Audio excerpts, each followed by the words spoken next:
Hello, welcome to Home Guru classes. Today I am going to teach summary of NCERT Class 6 Science Chapter 5 Separation of Substances. So in this first point is husk and stones could be separated from grains by hand picking. इसका मतलब ये है कि जैसे घर में हम चावल में से कंकड़ निकालते हैं, वो जिस मेथड से हम करते हैं उसको हैंड पिकिंग कहते हैं. जनरली हम with the help of hand उस कंकड़ को हम चावल से निकालते हैं या दाल में से कंकड़ निकालना. This method is called as hand picking. Now the second point is husk is separated from heavier seeds of grain by winnowing. अगर हेवियर सीड्स जो ग्रेन्स होते हैं उसमें से जो हेवियर सीड्स होते हैं उसको हम जो सेपरेट करते हैं उसको with the help of winnowing करते हैं. उस प्रोसेस को हम विनोइंग करते हैं.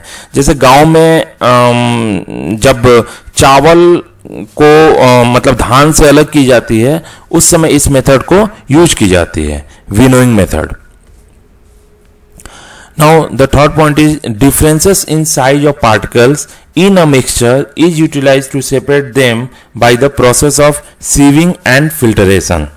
Differences in the size of particles in a mixture is utilized to separate them by the process of sieving and filtration. Filtration का जो एक आम एग्जाम्पल है वो है जैसे आटे को चालना. तो आटे को जब चालेंगे तो उसमें जो कुछ पार्टिकल्स वगैरह होते हैं वो फिल्टर हो जाते हैं और आटा हमारा प्रॉपर नीचे गिर जाता है. तो इस मोटेट को हम क्या बोलते हैं? फिल्ट्रेशन बोलते हैं.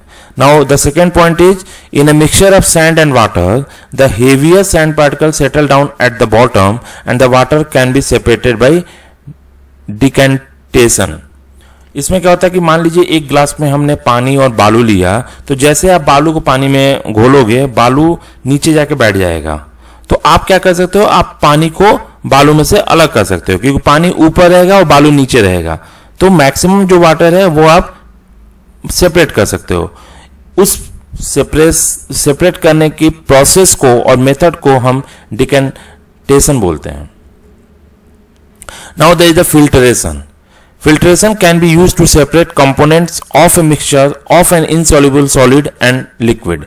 Filtration can be used to separate component of a mixture of an insoluble solid and a liquid. मान लीजिए किसी लिक्विड में अगर कुछ ऐसे पार्टिकल हैं जो सॉल्यूबल नहीं है, इनसॉल्यूबल हैं. जैसे मान लीजिए पानी में ही हमने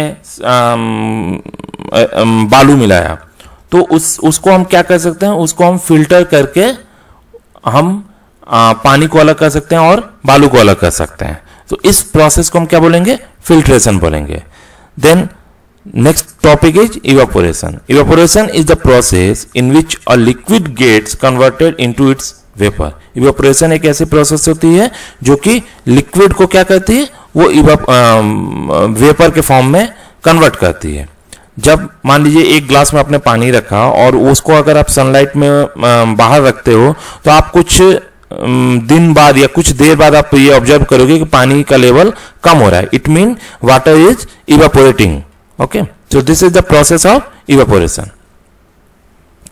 now evaporation can be used to separate a solid dissolved in a liquid. Evaporation is a process to separate a solid dissolve in a liquid. मान लीजिए आपने पानी और चीनी को एक साथ मिलाया और आपने उसको हीट किया, तो आप ऑब्जर्व करोगे कि पानी मतलब इवापोरेट हो जाएगा और जो चीनी रहेगी वो बॉटम लेयर पर सेटल हो जाएगी. So that process is called evaporation.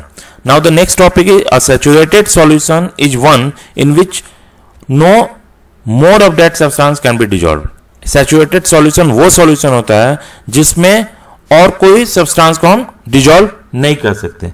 जैसे कि आप फिगर में देख सकते हो कि there is one saturated solution. मान लीजिए आपने चीनी और पानी को घोला, तो चीनी और पानी को घोलने के बाद आप उसमें फिर अगर चीनी डालोगे तो that will dissolve, but that is a saturated solution.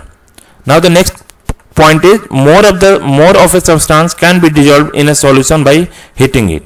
More of a substance can be dissolved in a solution by heating it. अगर आप किसी सॉल्यूशन को हीट करते हो तो आप इसमें मैक्स टू मैक्स सब्सटेंस को डिजॉल्व कर सकते हो. अगर आप चीनी और पानी को हीट करते हो तो आप उसमें फिर से चीनी मिक्स करके आप उसको डिजॉल्व कर सकते हो. Now the next point is water dissolve different amount of soluble substances in it. Okay, that's all about this summary. So please subscribe, share and comment. Follow us on Facebook, Instagram, Twitter. For any inquiry, please reach us to 2homeguru@gmail.com. Thanks all.